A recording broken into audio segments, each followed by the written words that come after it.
उत्तर प्रदेश के प्रयागराज में 4000 हेक्टेयर में होने वाले कुंभ मेले में दुनिया भर से करोड़ों लोग आएंगे, जिसमें सिर्फ जल सुविधा की लागत 40 करोड़ है, जो 25 सेक्टर में 1249 किलोमीटर लंबी पाइपलाइन में लगी है।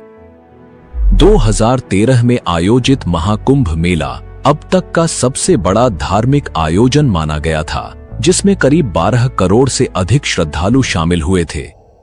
लेकिन 144 साल बाद होने वाले इस महाकुंभ की भव्यता उससे भी कहीं अधिक होने वाली है।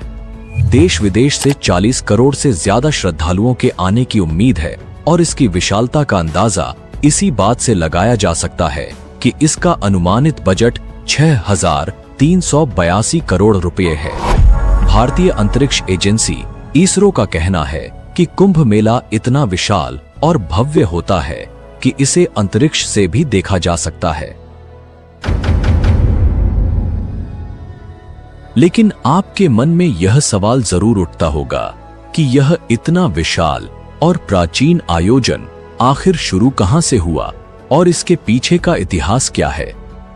क्या इसका उल्लेख भारतीय वेदों, पुराणों और धर्म ग्रंथों में मिलता है, या फिर इसके पीछे कोई और गहरी और रहस्यमयी कहानी छिपी है? और सबसे रोचक बात यह है कि कुंभ के शाही स्नान का पहला अधिकार केवल नागा साधुओं को दिया जाता है, जबकि अन्य साधु संतों को उनके बाद स्नान करने का अवसर मिलता है। इस विशेष परंपरा के पीछे छिपा है एक अद्भुत इतिहास, जो नागा साधुओं को इतना विशिष्ट और सम्माननीय बनाता है।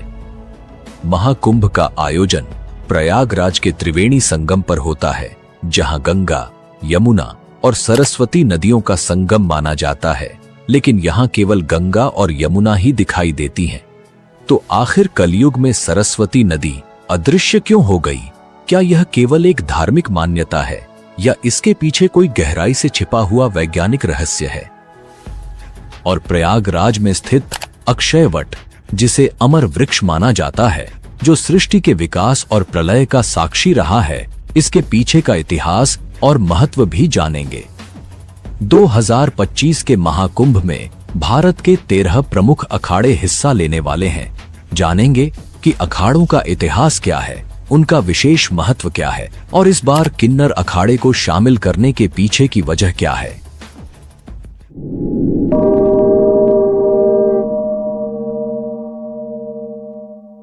इन सभी सवालों का जवाब और महाकुंभ के अनसुने रहस्यों की परतें इस डॉक्यूमेंट्री में हम आपके सामने खोलेंगे। तो जुड़े रहिए हमारे साथ, क्योंकि यह केवल एक मेला नहीं, बल्कि है आस्था, इतिहास और संस्कृति का संगम।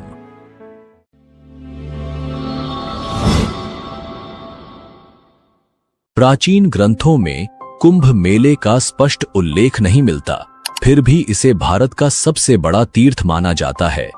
यही नहीं, 2017 में इसे यूनेस्को ने मानवता की अमूर्त सांस्कृतिक विरासत की सूची में भी शामिल किया, जो इसकी ऐतिहासिक और सांस्कृतिक महत्व को दर्शाता है। कुंभ संस्कृत का ऐसा शब्द है जिसका अर्थ होता है कलश या घड़ा। लेकिन सवाल उठता है कि अगर कुंभ केवल पानी का घड़ा है, तो यह इतना बड़ा और विश्वविख्यात त्योहार कैसे बना? आइए इस वीडियो में हम आपको महाकुंभ के आरंभ से लेकर आज तक की पूरी यात्रा के बारे में बताएंगे। कुंभ मेले के इतिहास को समझने के लिए हमें 2 प्रमुख पौराणिक कथाओं को जानना होगा, जो इस पर्व की गहराई और महत्व को उजागर करती हैं। महाकुंभ मेले की पहली कथा सर्पों और गरुड़ देव के बीच की है, जो ऋषि कश्यप और उनकी 2 पत्नियों कद्रू और विनता से जुड़ी हुई है। कद्रू और विनता जो आपस में बहनें थीं और ऋषि कश्यप की पत्नियां भी थीं। एक दिन कद्रू ने ऋषि कश्यप से वरदान मांगा कि उसे 1000 विषैले और शक्तिशाली पुत्र चाहिए। ऋषि कश्यप ने तथास्तु कहा और कद्रू को 1000 अंडे प्राप्त हुए। यह देखकर विनता ने भी वरदान मांगा कि भले ही उसके पुत्र कम हों, लेकिन वे कद्रू के पुत्रों से अधिक शक्तिशाली हों। कश्यप ने उन्हें भी तथास्तु कहा और विनता को 2 बड़े अंडे प्राप्त हुए। समय बीतने के साथ कद्रू के 1000 अंडे फूट गए और उनमें से सांप उत्पन्न हुए जिन्हें सर्पों की मां माना गया। दूसरी ओर विनता के अंडे नहीं फूट रहे थे और अधीरता में उन्होंने एक अंडा समय से पहले फोड़ दिया। उसमें से एक अधूरा प्राणी निकला जिसका शरीर कमर तक ही विकसित था। वह गुस्से में बोला, माँ, आपने मेरे साथ यह अन्याय किया, लेकिन कृपया दूसरे अंडे के साथ ऐसा मत कीजिएगा। वह प्राणी उड़ गया और उसका नाम अरुण रखा गया। आगे चलकर वह सूर्यदेव का सारथी बना।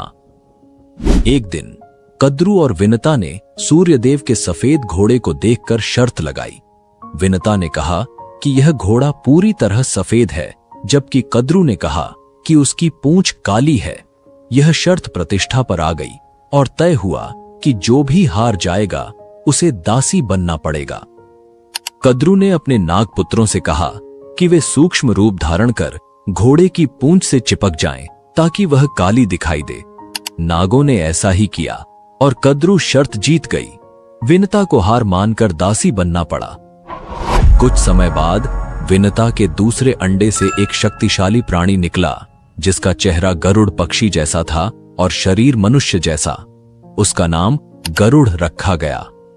जब गरुड़ ने देखा कि उसकी मां विनता कद्रू और उनके 1000 सर्प पुत्रों की दासी बन चुकी है, तो उसने अपनी मां को मुक्त कराने का संकल्प लिया। गरुड़ ने सर्पों से विनता को मुक्त करने का उपाय पूछा। सर्पों ने कहा, अगर तुम वैकुंठ से अमृत कलश लाकर हमें दे दो तो हम तुम्हारी मां को मुक्त कर देंगे। गरुड़ ने यह शर्त मान ली। वैकुंठ धाम पहुंचकर गरुड़ ने अमृत कलश प्राप्त किया। देवताओं ने उन्हें रोकने की कोशिश की, लेकिन गरुड़ अपनी अद्वितीय शक्ति के बल पर सफल रहे। विष्णु जी ने गरुड़ को रोका और उनसे पूछा, तुम इस कलश को क्यों ले जा रहे हो, जबकि इसे खुद ग्रहण नहीं कर रहे? गरुड़ ने अपनी मां को मुक्त कराने की व्यथा सुनाई। विष्णु जी ने गरुड़ से कहा, अगर मैं तुम्हें यह कलश ले जाने दूं, तो तुम हमेशा के लिए मेरे वाहन बनोगे? गरुड़ ने इस शर्त को स्वीकार कर लिया। गरुड़ ने अमृत कलश सर्पों के पास पहुंचाया, लेकिन विष्णु जी ने अपनी मायावी शक्ति से अमृत कलश को वहां से गायब कर दिया। गरुड़ ने अपनी मां को दासत्व से मुक्त कराया। इस यात्रा के दौरान गरुड़ पर इंद्र ने कई बार हमला किया, लेकिन वे असफल रहे। अमृत कलश से अमृत की कुछ बूंदें हरिद्वार, प्रयागराज, उज्जैन और नासिक पर गिरीं। यही कारण है कि इन 4 पवित्र स्थलों पर कुंभ मेले का आयोजन होता है। लेकिन आगे बढ़ने से पहले इस वीडियो को एक लाइक करके चैनल को सब्सक्राइब जरूर कर लीजिए, क्योंकि ये आपके लिए 1 सेकंड का काम है, लेकिन इससे हमारी काफी बड़ी मदद होती है। महाकुंभ से जुड़ी सबसे लोकप्रिय कथा है समुद्र मंथन की, जिसे देवताओं और असुरों के बीच हुआ एक महान प्रयास माना जाता है। विष्णु पुराण के अनुसार एक बार दुर्वासा ऋषि ने एक दिव्य माला बनाई और इसे देवराज इंद्र को भेंट किया, लेकिन इंद्र अपने अहंकार में डूबे हुए उस माला को अपने ऐरावत हाथी के मस्तक पर रख दिया। ऐरावत ने वह माला जमीन पर गिरा दी और अपने पैरों से कुचल डाला। महर्षि दुर्वासा ने इसे अपना अपमान समझा और क्रोधित होकर इंद्र को शाप दे दिया कि उनका वैभव नष्ट हो जाएगा और सभी देवता अपनी शक्तियां खो देंगे। इस शाप के बाद देवता कमजोर हो गए और असुरों से पराजित हो गए। अपने वैभव और शक्तियों को पुनः प्राप्त करने के लिए ब्रह्मा जी ने देवताओं को सुझाव दिया कि वे असुरों के साथ मिलकर समुद्र मंथन करें। इस मंथन से अमृत निकलेगा, जिसे ग्रहण कर वे अमर हो जाएंगे। यह बात जब देवताओं ने असुरों के राजा बलि को बताई, तो वे भी समुद्र मंथन के लिए तैयार हो गए। वासुकी नाग की नेति बनाई गई और मंदराचल पर्वत की सहायता से समुद्र मंथन सावन के महीने में ही किया गया। अमृत का कुंभ यानी कलश मिलते ही असुरों और देवों में युद्ध हो गया।